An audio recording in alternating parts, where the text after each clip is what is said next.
ನಾನೇನು ಕಳೆದ ಒಂದು 30 ವರ್ಷದಿಂದ ಅಧ್ಯಯನ ಮಾಡ್ಕೊಂಡು ಬಂದಿದ್ದೀನಿ. ಅದನ್ನು ಯಂಗರ್ ಜನರೇಷನ್ಗೆ ತಿಳಿಸ್ಬೇಕು ಅನ್ನೋದೇ ನನ್ನ ಮೂಲ ಉದ್ದೇಶ. ಕಟ್ಟು ಕಥೆಗಳಿಂದ ಹಿಸ್ಟ್ರಿಯನ್ನು ಡೆವಲಪ್ ಮಾಡೋಕ್ಕಾಗಲ್ಲ. ನಾವು ಅದಕ್ಕೆ ವೈಜ್ಞಾನಿಕವಾದಂಥ ಹಿನ್ನೆಲೆ ಇರಬೇಕು, ಆಧಾರಗಳಿರಬೇಕು. ಸಾಮಾನ್ಯ ಒಬ್ಬ ಕಡಲೆಕಾಯಿ ಮಾರೋನ್ಗೂ ಒಬ್ಬ ಸೌತೆಕಾಯಿ ಮಾರೋನ್ಗೂ ಬೆಂಗಳೂರು ಹಿಸ್ಟ್ರಿ ಗೊತ್ತಿರಬೇಕು.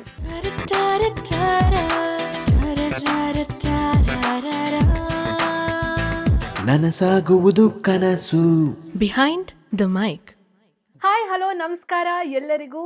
ಈ ನನಸಾದ ಕನಸು ಹೊಸ ಕಾರ್ಯಕ್ರಮಕ್ಕೆ ಸ್ವಾಗತ. ನಮ್ಮ ಇವತ್ತಿನ ಗೆಸ್ಟ್ ಒಂಥರ ಈ ಕನ್ನಡದಲ್ಲಿ ಒಂದು ಮಾತಿದೆಯಲ್ಲ, ನಾಮ ಒಂದು ರೂಪ ಹಲವು ಅಂತ. ಅದೇ ರೀತಿ ಇವರು ಕೂಡ ನಮ್ಮ ಬೆಂಗಳೂರಿನಲ್ಲಿರುವ ಒಬ್ಬ ಪ್ರಖ್ಯಾತ ಇತಿಹಾಸಕಾರ, ಹಿಸ್ಟಾರಿಯನ್ ಶ್ರೀ ಸುರೇಶ್ ಮೂನಾ ಸರ್. ಇವರನ್ನ ಟೀಚರ್ ಅಂತ ಪರಿಚಯ ಮಾಡ್ಕೊಡೋದ, NCC ಅಧಿಕಾರಿ ಅಂತ ಪರಿಚಯ ಮಾಡ್ಕೊಡೋದ, ಪತ್ರಕರ್ತ ಅಂತ ಪರಿಚಯ ಮಾಡ್ಕೊಡೋದ, ಎಲ್ಲದಕ್ಕಿಂತ ಕಿರೀಟ ಇಡೋ ಹಾಗೆ ಇವರು ಬೆಂಗಳೂರಿನ ಕಥೆಯನ್ನು ಕಟ್ಟಿಕೊಟ್ಟಿರುವ ನಮ್ಮಂಥ ಈ ಯಂಗ್ ಜನ್ರೇಷನ್ ಅಂತ ಏನು ಹೇಳ್ತೀವಿ, ನಮಗೆಲ್ಲರಿಗೂ ಪರಿಚಯ ಮಾಡಿಕೊಟ್ಟಿರುವ ಒಂದು very very famous, very learned historian. So ಇವತ್ತಿನ ಸಂಚಿಕೆಯಲ್ಲಿ ನಾನು ಜಾಸ್ತಿ ಮಾತಾಡೋದಕ್ಕಿಂತ ಅವರಿಂದ ಏನೇನು ಇನ್ಫಾರ್ಮೇಷನ್ ಬರುತ್ತೋ ತಿಳ್ಕೊಳ್ಳೋಕ್ಕೆ ಎಕ್ಸೈಟೆಡ್ ಆಗಿದ್ದೀನಿ. ಈ ನಿಟ್ಟಿನಲ್ಲಿ ನಾನು ಈ ಹಿಂದೆ ಚೇತನಾ ಬೆಳಗೆರೆ ಮ್ಯಾಮ್ ಇಂಟರ್ವ್ಯೂ ಮಾಡಬೇಕಾದ್ರೂ ನಮ್ಮ ರಿಲೇಟಿವ್, ನಮ್ಮ ಚಿಕ್ಕಮ್ಮ ಇಂಡಿಯನ್ ಎಕ್ಸ್ಪ್ರೆಸ್ನಲ್ಲಿ ವರ್ಕ್ ಮಾಡ್ತಾ ಇದ್ದಾರೆ, ಶ್ರೀಮತಿ ಅಶ್ವಿನಿ ಶ್ರೀಪಾದ್ ಅವರು. ಸೊ ಅವ್ರಿಗೆ ನಾನು ಈ ಮೂಲಕ ಥ್ಯಾಂಕ್ಸ್ ಹೇಳ್ತೀನಿ. ಯಾಕಂದರೆ ಅವ್ರು ಇತ್ತೀಚೆಗೆ ಒಂದು ಆರ್ಟಿಕಲ್ ಬರೆದ್ರು. ನಮ್ಮ DK ಶಿವಕುಮಾರ್ ಅವರು, ಇವಾಗಿನ ಕರೆಂಟ್ ಆನರೇಬಲ್ ಚೀಫ್ ಮಿನಿಸ್ಟರ್, ಅವರು ಕುಮಾರಕೃಪಾ ಗೆಸ್ಟ್ ಹೌಸನ್ನು ಅವರ ಅಫಿಷಿಯಲ್ ರೆಸಿಡೆನ್ಸ್ ಆಗಿ ಅವರು ತಗೊಳ್ತಾ ಇದ್ದಾರೆ, ಅದನ್ನು ಬಳಸ್ತಾ ಇದ್ದಾರೆ ಅನ್ನೋದ್ರ ಬಗ್ಗೆ ಒಂದು ಆರ್ಟಿಕಲ್ ಬರೆದ್ರು. ಆ ನಿಟ್ಟಿನಲ್ಲಿ ಸುರೇಶ್ ಮೂನಾ ಸರ್ ಅವ್ರದ್ದು ಒಂದು ಇನ್ಫಾರ್ಮೇಷನನ್ನು, ಅವರ ಒಂದು ಇನ್ಪುಟ್ಸ್ನ ತೊಗೊಂಡಿದ್ರು. ಸೊ ಹೀಗೆ ನಾನು ಆರ್ಟಿಕಲ್ ಓದಿದಾಗ ಸರ್ ಬಗ್ಗೆ ತಿಳ್ಕೊಂಡೆ. ಅಶ್ವಿನಿ ಆಂಟಿ ನನಗೆ ನಂಬರ್ ಕಳಿಸಿದ್ರು. ಸೊ ಇವತ್ತು ಇವ್ರ ಮನೇಲಿದ್ದೀವಿ. ನಾನೇನು ಜಾಸ್ತಿ ಮಾತಾಡಲ್ಲ, ಸುರೇಶ್ ಸರ್ ಹತ್ರ ಹೋಗೋಣ, ಅವರ ಕನಸುಗಳು, ಬೆಂಗಳೂರಿನ ಕಥೆಗಳನ್ನ ಕೂಡ ಕೇಳೋಣ. ಸೊ ನಾನು ಯಾವಾಗಲೂ ಹೇಳೋ ಹಾಗೆ, ಬಾಳಿಗೊಂದು ಗುರಿ ಇರಬೇಕು, ಆ ಗುರಿಗೆ ಸರಿಯಾದ ದಾರಿ ಇದ್ರೆ ಆಗ ನನಸಾಗುವುದು ಕನಸು. Behind the mic. ನಮಸ್ಕಾರ. ನಮಸ್ಕಾರ ನನ್ಸು ಅವರೇ. ಸೊ ಫಸ್ಟ್ ಆಫ್ ಆಲ್ ತುಂಬ ಥ್ಯಾಂಕ್ಸ್ ಒಂದು ಆಪರ್ಚುನಿಟಿನ ಕೊಟ್ಟಿದ್ದಕ್ಕೆ, ನಿಮ್ಮನ್ನ ಇಂಟರ್ವ್ಯೂ ಮಾಡೋದಕ್ಕೆ. ತುಂಬ ಇನ್ಫ್ಯಾಕ್ಟ್ ನಮ್ಮನ್ನ ಆನರ್ ಅಂತಾನೆ ಹೇಳ್ಬೋದು ನಿಜವಾಗ್ಲೂ. ಯಾಕಂದರೆ ನೀವು ಅಷ್ಟು ತಿಳ್ಕೊಂಡಿರೋರು. ನಾವೆಲ್ಲ ಇವಾಗ ಜಸ್ಟ್ ಇನ್ಫ್ಯಾಕ್ಟ್ ನಿಮ್ಮ ಕೆಲವೊಂದು ಸಂದರ್ಶನ ನೋಡಿದಾಗಲೇ ನನಗೆ ಬೆಂಗಳೂರಿನ ಬಗ್ಗೆ ಸ್ವಲ್ಪ ವಿಚಾರಗಳು ಗೊತ್ತಾಗಿದ್ದು. ಸೊ ಲುಕಿಂಗ್ ಫಾರ್ವರ್ಡ್ ನಿಮ್ಮ ಕಡೆಯಿಂದ ಏನೇನು ಇನ್ಫಾರ್ಮೇಷನ್ ಬರುತ್ತೆ ಅಂತ ತಿಳ್ಕೊಳ್ಳೋದಕ್ಕೆ. ನನಗೂ ಭಾಳ ಸಂತೋಷ. ಯಾತಕ್ಕೆ ಸಂತೋಷ ಅಂದರೆ, ನಿಮ್ಮಂಥ ಒಬ್ಬ ಯಂಗ್ಸ್ಟರ್ನ ನಾನು ಇಂಟರ್ವ್ಯೂ ಮಾಡ್ತಾ ಇದ್ದೀರಾ, ಅದು ನಂಗೆ ಭಾಳ ಸಂತೋಷ. ಬಿಕಾಸ್ ನನ್ನ ಮೂಲ ಉದ್ದೇಶನೇ, ನಾನೇನು ಕಳೆದ ಒಂದು 30 ವರ್ಷದಿಂದ ಅಧ್ಯಯನ ಮಾಡ್ಕೊಂಡು ಬಂದಿದ್ದೀನಿ, ಅದನ್ನು ಯಂಗರ್ ಜನರೇಷನ್ಗೆ ತಿಳಿಸ್ಬೇಕು ಅನ್ನೋದೇ ನನ್ನ ಮೂಲ ಉದ್ದೇಶ. ಸೊ ಆ ಉದ್ದೇಶ ಈಡೇರ್ತಾ ಇದೆ. ಬೇಕಾದಷ್ಟು ಜನ ಯಂಗ್ಸ್ಟರ್ಸ್ಗೆ ನಾನು ಗೈಡ್ ಮಾಡಿದ್ದೀನಿ, ಬೇರೆ ಬೇರೆ ಪ್ರಾಜೆಕ್ಟ್ಸ್ಗಳಿಗೆ ಗೈಡ್ ಮಾಡಿದ್ದೀನಿ. ಸೊ ಆ ಥರ ಒಬ್ಬ ಈಗಿನ ಜನರೇಷನ್ನ ರೆಪ್ರೆಸೆಂಟೇಟಿವ್ ಆಗಿ ನೀವು ಇವತ್ತು ಬಂದು ನನ್ನ ಹತ್ರ ಮಾತಾಡೋಕ್ಕೆ ಬಂದಿರೋದು, ಐ ಆಮ್ ಈಕ್ವಲಿ ಹ್ಯಾಪಿ. ಇಂಗ್ಲೀಷ್ನಲ್ಲಿ ಒಂದು ಗಾದೆ ಇದೆ, to be young be with the young ಅಂತ. ಸೊ ನಮಗೆ ಆ ಹುರುಪು, ಆ ಸ್ಫೂರ್ತಿ ಬರಬೇಕಾದ್ರೆ ಯಂಗ್ಸ್ಟರ್ಸ್ ಜೊತೆ ಇದ್ದರೆ, ಆ ಯಂಗ್ಸ್ಟರ್ಸ್ನ ಏನು ಹುರುಪಿದೆಯಲ್ಲ, ಸ್ಫೂರ್ತಿ ಇದೆಯಲ್ಲ, ಹುಮ್ಮಸ್ಸಿದೆಯಲ್ಲ, ಅದು ನಮಗೂ ಕಂಟೇಜಿಯಸ್ ಆಗಿ ಬಂದ್ಬಿಡುತ್ತೆ. ಬಟ್ ನೀವು ಮಾಡಿರೋ ಕೆಲಸಗಳಿಂದ ನಾವು ಎನ್ಕರೇಜ್ಮೆಂಟ್ ಆ ಒಂದು ಇದು ತಗೋಬೇಕು ಅಷ್ಟೇ. Okay, it is mutual. Definitely. Okay okay okay ತುಂಬ ಸಂತೋಷಮ್ಮ ನೀವು ನಮ್ಮ ಮನೆಗೆ ಬಂದಿದ್ದು. ನಿಮ್ಮ ಹೆಸರು ನಂಗೆ ತುಂಬ ಇಷ್ಟ ಆಯಿತು. ನನಸು, ಇಟ್ಸ್ ಎ ರಿಯಾಲಿಟಿ. ಸೊ ನೀವು ನಿಮ್ಮ ತಂದೆಯ ಕನಸನ್ನು ನನಸು ಮಾಡ್ತಾ ಇದ್ದೀರಾ. ಆಮೇಲೆ ನಮ್ಮ ಬೆಂಗಳೂರಿನ ಬಗ್ಗೆ ನಾನು ಕಟ್ಕೊಂಡಿರ್ತಕ್ಕಂಥ ಕನಸುಗಳನ್ನು ನನಸು ಮಾಡುವಂಥ ಒಬ್ಬ ನನಸಾಗಿ ಬಂದಿದ್ದೀರಾ. Thank you so much. I am so happy that you have come to our house. Thank you so much sir. First ನಿಮ್ಮ ಚೈಲ್ಡ್ಹುಡ್ಡಿಂದಾನೇ ನಾನು ಸ್ಟಾರ್ಟ್ ಮಾಡ್ತೀನಿ. ನೀವು ಹುಟ್ಟಿದ್ದು, ನಿಮ್ಮ ತಂದೆ ತಾಯಿ, ನಿಮ್ಮ ಸ್ಕೂಲಿಂಗು ಎಲ್ಲಾಗಿದ್ದು?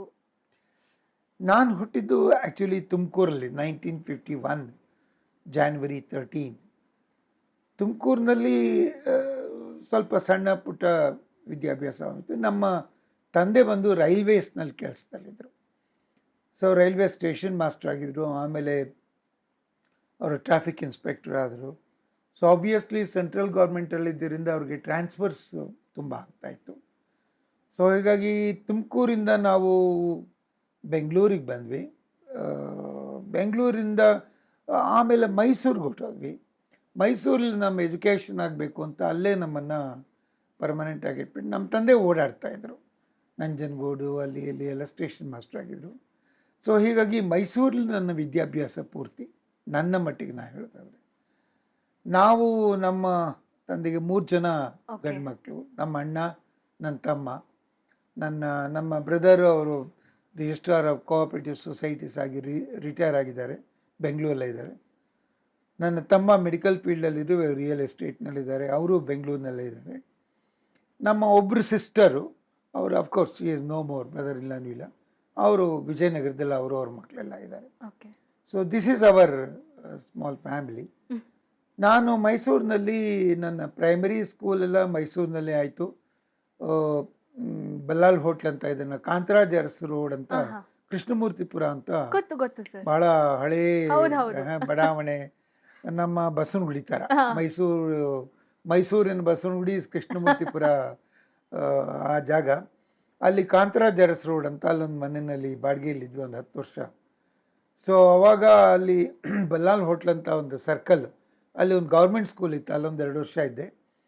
ಆಮೇಲೆ ಜಯನಗರ್ ಒಂದು ರೈಲ್ವೆ ಕ್ರಾಸಿಂಗ್ಸ್ ಅಲ್ಲಿ ವನಿತಾ ಸದನ ಅಂತ ಒಂದು ಸ್ಕೂಲ್ ಇತ್ತು, ಅಲ್ಲಿ ನನ್ನ ಮಿಡಲ್ ಸ್ಕೂಲ್ ಆಯಿತು. ನಂತರ ಶಾರದಾ ವಿಲಾಸ್ ಹೈಸ್ಕೂಲ್ನಲ್ಲಿ ನಾನು ಓದಿದೆ. ಶಾರದಾ ವಿಲಾಸ್ ಹೈಸ್ಕೂಲ್ ಮೈಸೂರಿನಲ್ಲಿ ಭಾಳ ಪ್ರಸಿದ್ಧವಾದಂಥ ಶಿಕ್ಷಣ ಸಂಸ್ಥೆ, ಈಗಲೂ ಅಷ್ಟೇ ಹಲವಾರು ದಶಕಗಳೇ ಹೋಗಿದೆ. ಅಲ್ಲಿ ನನ್ನ ಹೈಸ್ಕೂಲಿಂಗೆಲ್ಲ ಮುಗೀತು.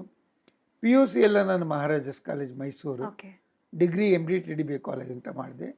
ಆಮೇಲೆ I did my B.Ed in Sharada Vilas college again. ಅದಿನ್ನೂ B.Ed ಆಗ್ತಾ ಇದ್ದಂಗೆ ನನ್ನ ಒಬ್ಬರು ಲೆಕ್ಚರರ್ ಕೇಳಿದ್ರು, ನೀವು ಕೆಲಸಕ್ಕೆ ಎಲ್ಲಿ ಬೇಕಾದ್ರೆ ಹೋಗ್ತೀರಾ ಅಂತ. ಆವಾಗ ನನಗೆ ಹುರುಪಿತ್ತು, ನಾನು ಹಿಮಾಲಯದಲ್ಲೇ ಸಿಕ್ಕರೂ ಹೋಗ್ತೀನಿ ಅಂತ ಹೇಳಿದೆ. ಸರಿ ಹಾಗಾದ್ರೆ ಹೋಗಿ ಅಂತ. ಇನ್ನೂ ರಿಸಲ್ಟು ಬಂದಿರಲಿಲ್ಲ. ಸರಿ ನಿಮಗೆ ಮಲ್ಲಾಡಿಹಳ್ಳಿಗೆ ಹೋಗಿ ಅಲ್ಲಿ ನಮ್ಮ ಬ್ರದರ್ ಇದ್ದಾರೆ, ನಿಮಗೊಂದು ಅಪಾಯಿಂಟ್ಮೆಂಟ್ ಇದೆ ಅಂದರು. ಸರಿ ಅಷ್ಟೇ, ನಮ್ಮ ತಂದೆ ತಾಯಿಗೆ ಹೇಳ್ಬಿಟ್ಟು ರಾತ್ರಿ ಹೋಗಿ ಅಲ್ಲಿ ಮಲ್ಲಾಡಿಹಳ್ಳಿಗೆ ಹೋದೆ. ಅಲ್ಲಿ ರಾಮಚಂದ್ರ ಅಂತ ಇಂಗ್ಲೀಷ್ ಅವರು ಪ್ರಾಧ್ಯಾಪಕರು ಮತ್ತು ಅಲ್ಲಿಯ ಕಾಲೇಜಿನ ಪ್ರಿನ್ಸಿಪಾಲ್ ಆಗಿದ್ದರು. ಅವ್ರ ಮನೆಯಲ್ಲಿ ಬೆಳಗ್ಗೆ 7 ಗಂಟೆಯಲ್ಲಿ ನನ್ನ ಸಂದರ್ಶನ, ಕಾಫಿ ಕುಡಿತಾ ಅವ್ರ ಮನೆಯಲ್ಲಿ. ಏನ್ ಮಾಡಿದೀರಾ ನೀವು, ಏನು that is what I am telling. ನಾನು ಡಿಗ್ರಿನಲ್ಲಿ I was a CBSE student. ಆಗಿನ ಕಾಲದಲ್ಲಿ ಏನು ಮಾಡ್ತಾ ಇದ್ರು, ಈ ಲ್ಯಾಂಗ್ವೇಜ್ನಲ್ಲಿ 50% ಆ್ಯಂಡ್ ಅಬೌವ್ ಬಂದರೆ ಲ್ಯಾಂಗ್ವೇಜಸ್ನಲ್ಲಿ English or Kannada, science students art MAಗೆ ಹೋಗ್ಬೋದಾಗಿತ್ತು. ಸೊ ನಾನು ಆ ಥರ ಆ್ಯಕ್ಚುಲಿ MAಗೆ ಇನ್ ಇಂಗ್ಲೀಷ್ ಅಪ್ಲೈ ಮಾಡಿದೆ. ಅದೇನೋ ನನಗೆ ಮೊದಲಿಂದ ಇಂಗ್ಲೀಷು ಫ್ಲೇರ್ ಇತ್ತು, ಬಟ್ ಕನ್ನಡ ಅಷ್ಟೇ ಅಭಿಮಾನ. ಸೊ ಅದೇನೋ ಆಗಿ ನನಗೆ ಸೀಟ್ ಸಿಗಲಿಲ್ಲ, ಬಟ್ ಡಿಪ್ಲೊಮಾ ಇನ್ ಇಂಗ್ಲೀಷ್ ಮಾಡಿದೆ. ನಮ್ಮದು ಬಹುಶಃ 2nd ಬ್ಯಾಚ್ ಅಂತ ಕಾಣಿಸುತ್ತೆ ಗಂಗೋತ್ರಿನಲ್ಲಿ, diploma in post graduation English. So ಅದಾದಮೇಲೆ ಈ B.Ed ಮಾಡಿದೆ, ಅಲ್ಲಿಗೆ ಹೋದೆ. ಅವರು ನಾನು ಇಂಗ್ಲೀಷೆಲ್ಲ ಮಾಡಿದ್ದೆ, ತುಂಬ ಇಷ್ಟಪಟ್ಟರು. ನೋಡಿ ನಿಮಗೆ ಒಂದು ಕೆಲಸ ಕೊಡ್ತೀನಿ, ಬಟ್ ನಮ್ಮ ಮಲ್ಲಾಡಿಹಳ್ಳಿಯಲ್ಲ, ಶಿಕಾರಿಪುರದ ಹತ್ರ ಒಂದು ಹಳ್ಳಿ ಇದೆ ಅಮಟೆಕೊಪ್ಪ ಅಂತ, ಅಲ್ಲಿ ನಮ್ಮದು ಮಲ್ಲಾಡಿಹಳ್ಳಿ ಆಶ್ರಮದ ಒಂದು ಸ್ಕೂಲ್ ಇದೆ, ವೀರಾಂಜನೇಯ ಸ್ಕೂಲ್ ಅಂತ, ಅಲ್ಲಿ ಹೋಗಿ ನೀವು ಅದನ್ನೆಲ್ಲ ಅಭಿವೃದ್ಧಿ ಮಾಡಬೇಕು. ಆವಾಗ ನನಗೆ ಹುರುಪು ಅಲ್ವಾ, ಸೈಡ್ ಎಲ್ಲಿ ಬೇಕಾದ್ರೂ ಹೋಗ್ತೀವಿ. ಆಯಿತು ಸರ್ ಅಂತ ಹೇಳಿ ಅಲ್ಲಿ ಹೋದ್ಮೇಲೆ ಗೊತ್ತಾಯಿತು, ಬಸ್ ಸ್ಟ್ಯಾಂಡಿಂದ 3 ಕಿಲೋಮೀಟರ್ ನಡ್ಕೊಂಡು ಒಳಗಡೆ ಹೋಗಬೇಕಾಗಿತ್ತು. ಅಲ್ಲೊಂದು ಸ್ಕೂಲೇನೋ ಚೆನ್ನಾಗಿ ಕಟ್ಟಿದ್ರು, ಒಂದು ತಟ್ಕೆ ಥರ, ಒಂದು ಕ್ಯಾಬಿನ್ ಥರ, ಅಲ್ಲಿ ಟೀಚರ್ಸ್ಗೆ ಜಾಗ. ಅಲ್ಲಿ ಸೇರ್ಕೊಂಡಾಯಿತು. But I started enjoying that. ನಮ್ಮ ಸ್ಕೂಲಿನ ಬಿಲ್ಡಿಂಗು ಒಂದು ಗಂಧದ ಗುಡ್ಡ ಅಂತ ಗುಡ್ಡದ ಪಕ್ಕ ಆಯಿತು. ಮಾರ್ನಿಂಗ್ 8 ಗಂಟೆ ಅಷ್ಟೊತ್ತಿಗೆ ನವಿಲುಗಳು, ಜಿಂಕೆಗಳೆಲ್ಲ ಕ್ಲಾಸ್ ಪಕ್ಕ ಬರೋವು, ಕಿಟಕಿಯಿಂದ ಹೊರಗಡೆ ನೋಡಿದ್ರೆ. Of course natural beauty was so nice. And ಹಳ್ಳಿಯ ಮುಗ್ಧ ಮಕ್ಕಳು ಎಲ್ಲ, ಪಕ್ಕದಲ್ಲಿ 2 ವಿಲೇಜ್ ಇತ್ತು, ವಿಲೇಜಿಂದ ಬರೋರು. ಆ್ಯಂಡ್ ನನ್ನ ಬಗ್ಗೆ ಬಹಳ ಮಕ್ಳಿಗೆ ಆಸಕ್ತಿ, ಬಿಕಾಸ್ ನಾನು ಸಿಟಿಯಿಂದ ಬಂದವನು. ಒಬ್ಬ ಸಿಟಿಯಿಂದ ಒಂದು ಹಳ್ಳಿಗೆ, ಲೈಕ್ ಪಿಕ್ಚರ್ನಾದಂಗೆ ಒಬ್ಬ ಸಿಟಿ ಅವನು ಹಳ್ಳಿ ಮೇಷ್ಟ್ರಾಗಿ ಬಂದಿಯಾನೆ ಅಂತ ಅಂದ್ಬಿಟ್ಟು. ಆಮೇಲೆ I was bubbling with enthusiasm. ನನಗೆ ಎಮ್ ಎ ಇನ್ ಇಂಗ್ಲೀಷ್ ಮಾಡಬೇಕು ಅಂತ, IAS ಮಾಡಬೇಕು ಅಂತ ಬುಕ್ಸ್ ಎಲ್ಲ ಮಸ್ತಾಗಿ ಓದ್ಕೊಂಡು ಹೋಗಿದ್ದೆ. But I lost my self with the children. So ಅವ್ರ ಜೊತೆ ಆಟ ಆಡೋದು, ಅವ್ರ ಜೊತೆ ಪಾಠ ಮಾಡೋದು. ನಮಗೊಂದು ಕ್ವಾರ್ಟರ್ಸ್ ಬೇರೆ ಕೊಟ್ಟಿದ್ರು. ಆ ಕ್ವಾರ್ಟರ್ಸ್ ನನ್ನ ಮಕ್ಕಳೆಲ್ಲ ಬರೋರು. ಹೀಗೆ ಕಳೆದೋಯ್ತು 3 ವರ್ಷ. ಶನಿವಾರ ಬಂತು ಅಂದರೆ 3 ಕಿಲೋಮೀಟ್ರ್ ಬಂದು ಶಿಕಾರಿಪುರಕ್ಕೆ ಸಂತೆಗೆ ಬಂದು ಅಲ್ಲಿ ಸಂತೆಯಲ್ಲಿ ತರಕಾರಿ ತೊಗೊಂಡು ಬಸ್ ಸ್ಟ್ಯಾಂಡ್ ಹೋಟ್ಲಲ್ಲಿ ಮಸಾಲೆ ದೋಸೆ ತಿಂದು ಚೌಚೌ ತಿಂದು ಒಂದು ಕಾಫಿ ತೊಗೊಂಡು ವಾಪಸ್ ಬಂದುಬಿಟ್ರೆ ಇವತ್ತಿನ ಪೇಪರ್ ನಾಳೆ ಬರುತ್ತೆ, ಆ ಥರ. ಓಕೆ. ಸೊ 3 ವರ್ಷ ಕಳೆದೋಯ್ತು. But afterwards I started thinking, ನನಗೆ MA ಎಕ್ಸಾಮ್ ಕಟ್ತಾ ಇದೆ, ಹೋಗೋಕ್ಕಾಗ್ತಾ ಇರಲಿಲ್ಲ, ಓದೋಕ್ಕಾಗ್ತಾ ಕರೆಸ್ಪಾಂಡೆನ್ಸ್ನಲ್ಲಿ. ದೆನ್ ಐ ಸ್ಟಾರ್ಟೆಡ್ ಥಿಂಕಿಂಗ್, ಏನಿದು ಹೀಗೆ ಎಷ್ಟು ವರ್ಷ ಕಳಿಯೋಕ್ಕೆ ಸಾಧ್ಯ, ಐ ಆಮ್ ಗೆಟಿಂಗ್ ರಾಟನ್, ಹೀಗೆ ಇದ್ರೆ ಹೇಗೆ ನನ್ನ ಜೀವನ ಅಂತ. ಹಾಗೆ ಯೋಚನೆ ಮಾಡ್ತಾ ಇರ್ಬೇಕಾದ್ರೆ ಒಂದ್ಸಲಿ ನಾನು ಬೆಂಗಳೂರು ಬಂದೆ. My mother passed away. So my father was alone, I had to be here. So ನಾನು ಅಲ್ಲಿಗೆ ಸುಮ್ಮನೆ ಇಲ್ಲಿಂದ ರೆಸಿಗ್ನೇಷನ್ ಕಳಿಸ್ಬಿಟ್ಟೆ. I did not ask them to continue my. ಅವಾಗೆಲ್ಲ ನಾನು ಇನ್ನೂ ಅಲ್ಲಿಗೆ ಹೋದ ಒಂದು ತಿಂಗಳಿಗೆ ನನ್ನ ಸರ್ವಿಸ್ ರೆಗ್ಯುಲರೈಸ್ ಆಗೋಯ್ತು. ಗೌರ್ಮೆಂಟ್ ಸ್ಯಾಲ್ರಿ ಬರೋಕ್ಕೆ ಶುರು ಆಯಿತು. ಓಕೆ. ಅಲ್ಲಿಂದ ಮಲ್ಲಾಡಿಹಳ್ಳಿ ಸ್ವಾಮೀಜಿಗಳದ್ದು ಎವ್ರಿ ಇಯರ್ ಕ್ಯಾಂಪ್ ಮಾಡೋರು, ಯೋಗ ಕ್ಯಾಂಪು. ಒಂದ್ಸಲಿ ನಾನು ಅಲ್ಲಿ ಯೋಗ ಕ್ಯಾಂಪ್ ಅಟೆಂಡ್ ಮಾಡಿದೆ. ಆವಾಗ ರಾಘವೇಂದ್ರ ಸ್ವಾಮಿಗಳು ನನ್ನನ್ನು, ಅವಾಗ ಚೆನ್ನಾಗಿ ಮೀಸೆ ಬಿಟ್ಟಿದ್ದೆ ನಾನು, ಮೀಸೆ ಮರಿಯಪ್ಪ ಅಂತ ನಾನು ಕರೆಯೋರು. Okay. So they use to keep me. And ಇವಾಗ ಗಿರಿನಗರದಲ್ಲಿ ಒಬ್ಬರು ವನಿತಕ್ಕ ಅಂತ ಒಂದು ಯೋಗ ಶಿಬಿರ ನಡೆಸ್ತಾರೆ. ಅವರು ನಮ್ಮನ್ನು ಮಾಡೆಲ್ಸ್ ಆಗಿ ಸ್ಟೇಜ್ ಮೇಲೆ ನಮ್ಮನ್ನು ಯೋಗ ಮಾಡೋಕ್ಕೆ ಮಾಡೋರು. So I learned yoga from him directly. ನನ್ನ ಕೈ ಮೈ ಮುಟ್ಟಿ ಅವ್ರು ಯೋಗ ಹೇಳ್ಕೊಟ್ಟಿದ್ದಾರೆ. It's I am blessed, his ಆಶೀರ್ವಾದ ವಾಸ್ ದೇರ್.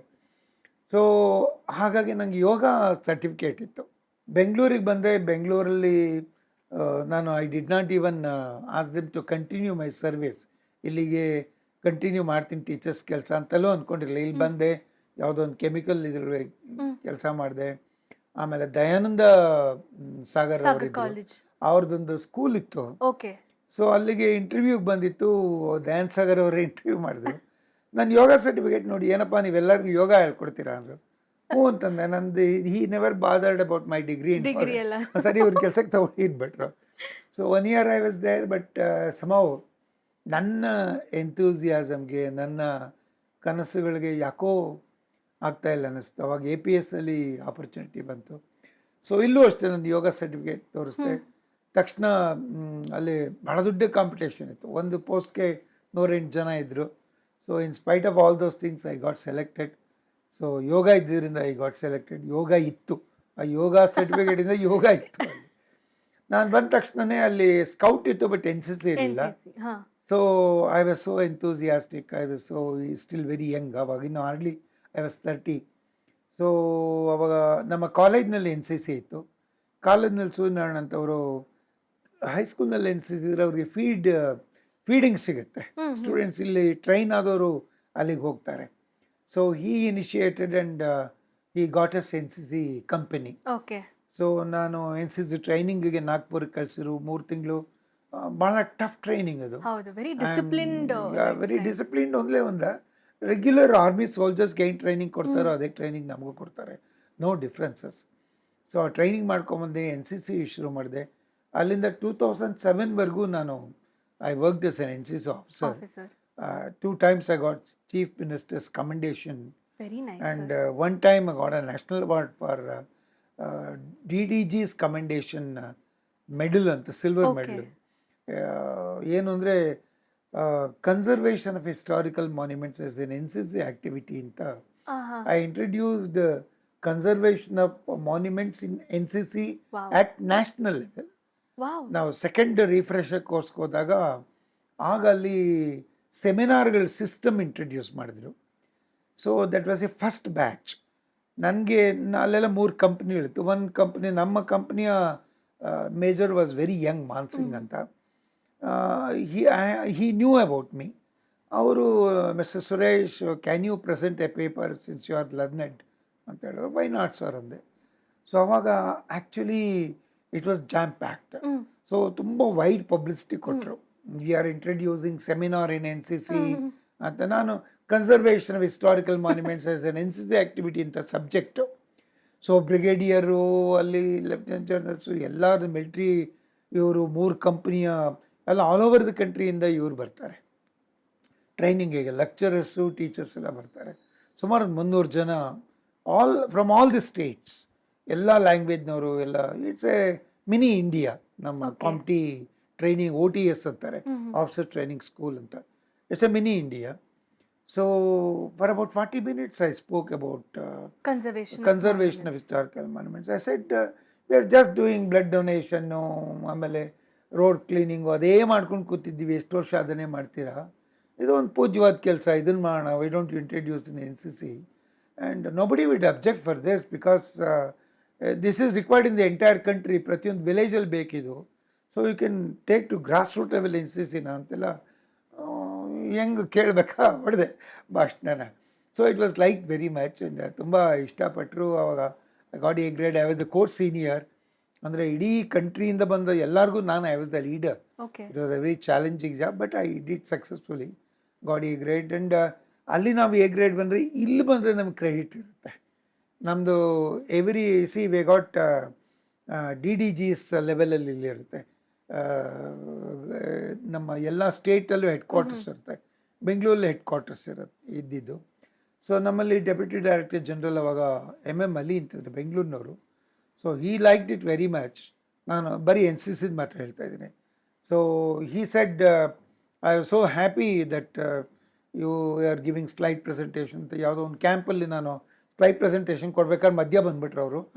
5 ನಿಮಿಷ ಕೂತ್ಕೊಂಡು ಕೇಳಿಬಿಟ್ಟು, can you give a slide presentation only for me ಅಂತ ಕೇಳಿದ್ರು. ವೈ ನಾಟ್ ಸರ್ ಅಂದರೆ, ಅವರ ನಮ್ಮ ಕನಿಂಗ್ಯಾಮ್ ರೋಡಲ್ಲಿ ಅವರ ಆಫೀಸ್ ಇತ್ತು. Only for him. ಎಲ್ರಿಗೂ ಹೇಳ್ಬಿಟ್ರು, ಯಾರು ಬರಬೇಡಿ, ನೋ ಫೋನ್ ಕಾಲ್ಸ್ ಅಂತ. 1 ಕಾಲ್ ಗಂಟೆ ಒಬ್ಬ DDG ಕೂತ್ಕೊಂಡು ನನ್ನ ಸ್ಲೈಡ್ ಶೋ ನೋಡಿದ್ರು. And it is then that he recommended me for 2nd CM's award and also for national award. And ಆ ಸಲಿಯ NCC ಡೇ ನವೆಂಬರ್ನಲ್ಲಾಗುತ್ತೆ. He told me, can you keep an exhibition in parade ground?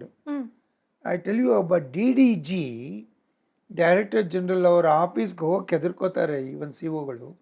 ಅವರು ಬಂದು he was looking after the arrangements. I have kept an exhibition in the parade ground.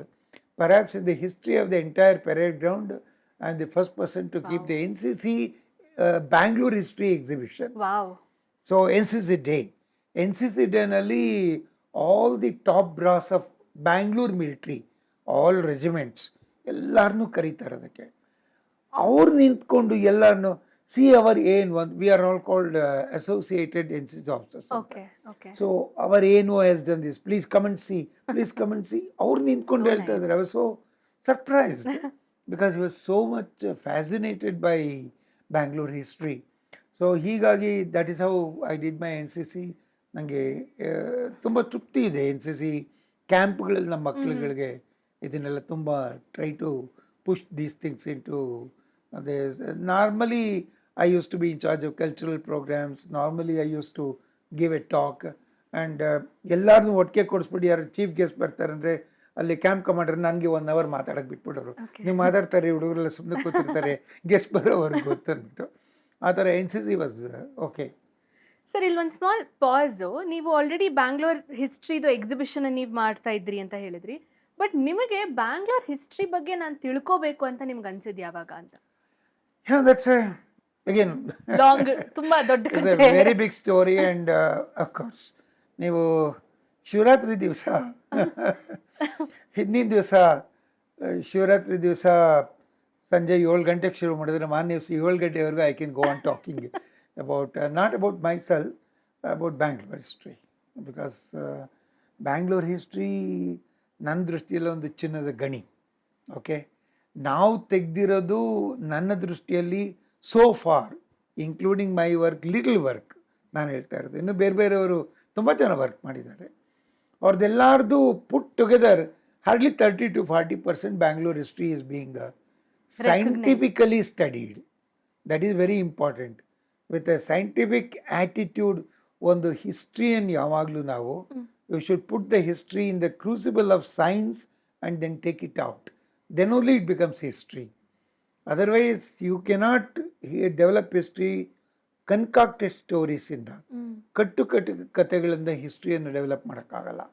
ನಾವು ಅದಕ್ಕೆ ವೈಜ್ಞಾನಿಕವಾದಂಥ ಹಿನ್ನೆಲೆ ಇರಬೇಕು, ಆಧಾರಗಳಿರಬೇಕು, ದಾಖಲೆಗಳಿರಬೇಕು, observations ಇರಬೇಕು. ತುಂಬ ಫೀಲ್ಡ್ ವರ್ಕ್ ಆಗಬೇಕು. It's a very difficult work. ತುಂಬ ಸ್ಕೂಲ್ಗಳಲ್ಲಿ, ಕಾಲೇಜ್ಗಳಲ್ಲಿ ಹಿಸ್ಟ್ರಿಯಿಂದ ಮೂಗು ಬರೀತಾರೆ, ಓ ಹಿಸ್ಟ್ರಿನಾ ಅಂತಾರೆ. ನೋ, ನನ್ನ ದೃಷ್ಟಿಯಲ್ಲಿ ಯಾರು ನೀವು ಒಬ್ಬ ಎಲೆಕ್ಟ್ರಾನಿಕ್ಸ್ ಸ್ಟೂಡೆಂಟ್ಸ್ ಆಗಿರ್ಬೋದು, ಎಂಜಿನಿಯರ್ ಆಗಿರ್ಬೋದು, ಲಾಯರ್ ಆಗಿರ್ಬೋದು, but basically he should be a history student. Because without knowing your own past ನಿಮಗೆ ಒಂದು ಉಳಿವೇ ಇಲ್ಲ ಅಂತ. You can contribute anything to your this one.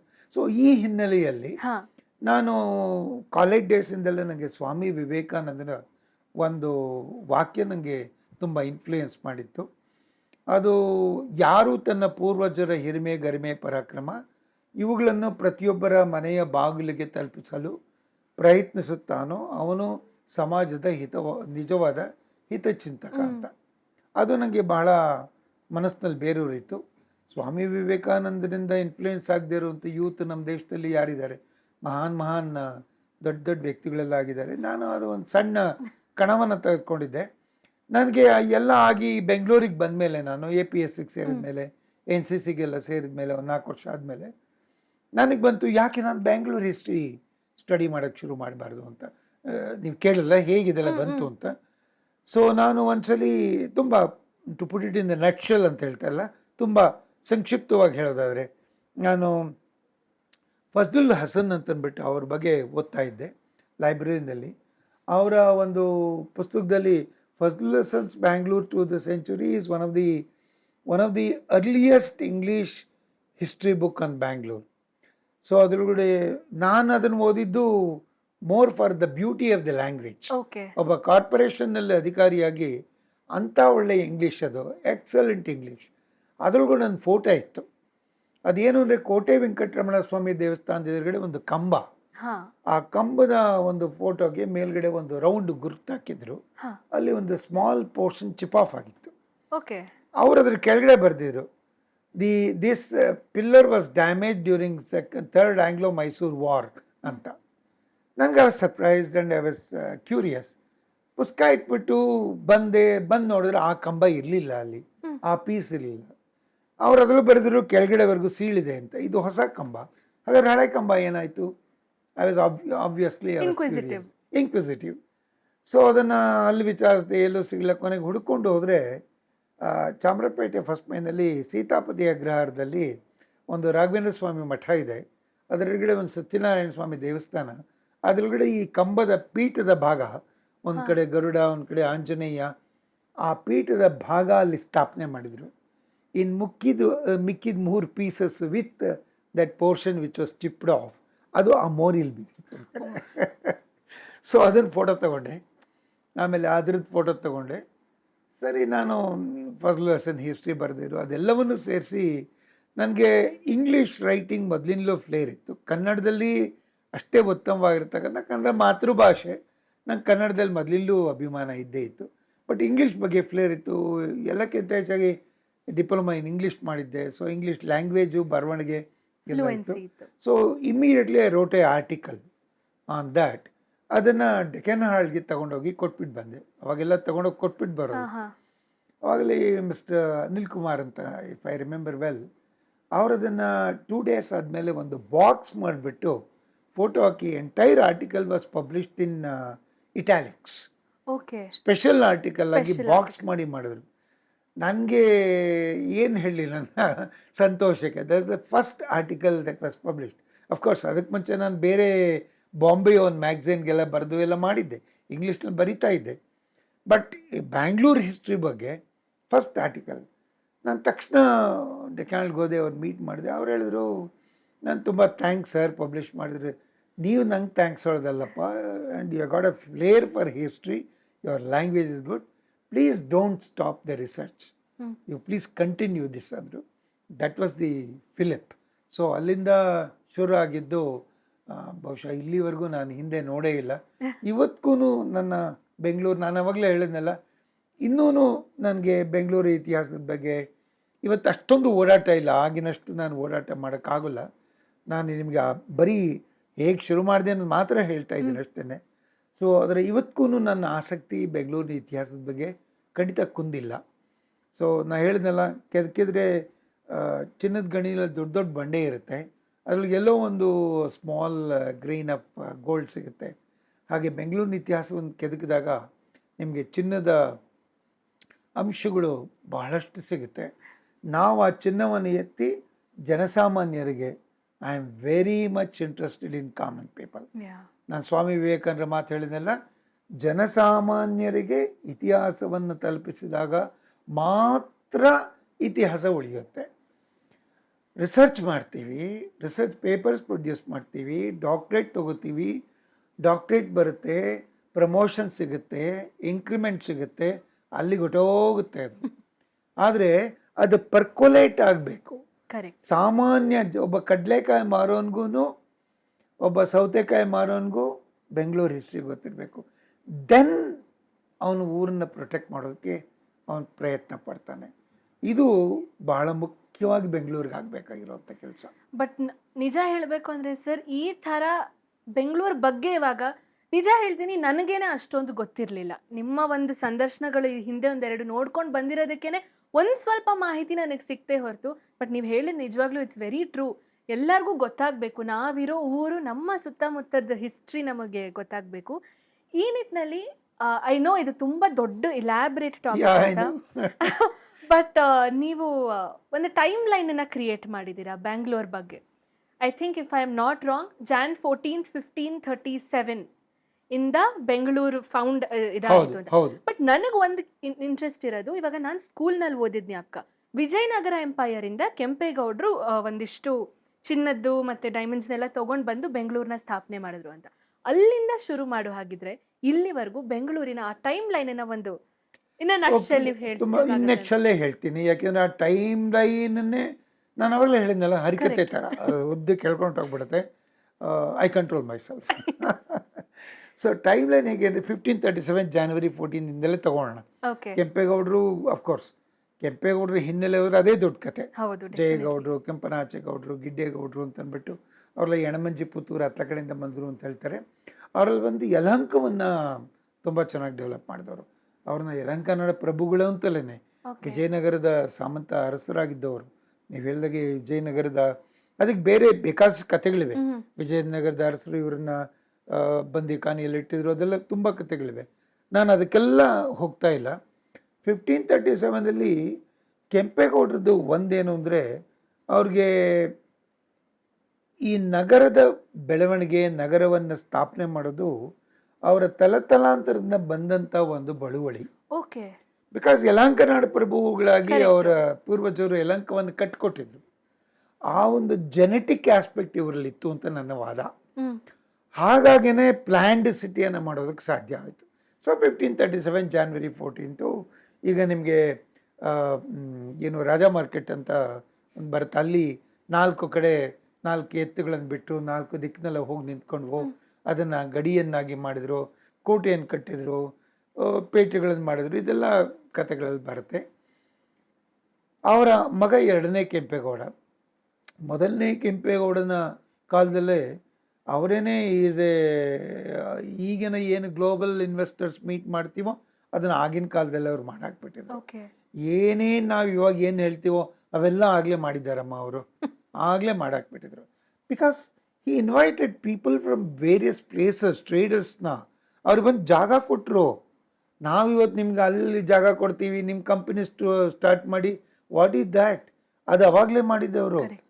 ಏನು ಅಕ್ಕಿಪೇಟೆ ಅಂದ್ರೇನು, ಬಳೆಪೇಟೆ ಅಂದ್ರೇನು, ತೆಗಳರಪೇಟೆ ಅಂದ್ರೇನು, they were all merchants, they were all invited, they were given this ಒಂದು ಪರ್ಟಿಕ್ಯುಲರ್ ಪ್ಲೇಸ್.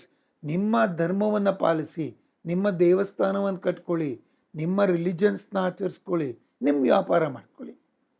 ಅದಕ್ಕೆ ಆ ಹೋಲ್ ಓಲ್ಡ್ ಕೆಂಪೇಗೌಡರ ಜಾಗ ಇದೆಯಲ್ಲ, it's A mixture of various ಏನು ಟ್ರೀಟ್ಸ್, ವೇರಿಯಸ್ ಬೇರೆ ಬೇರೆ ಜನಾಂಗಗಳ ಒಂದು ಒಕ್ಕೂಟ. ಅದೊಂದು it's A fantastic place.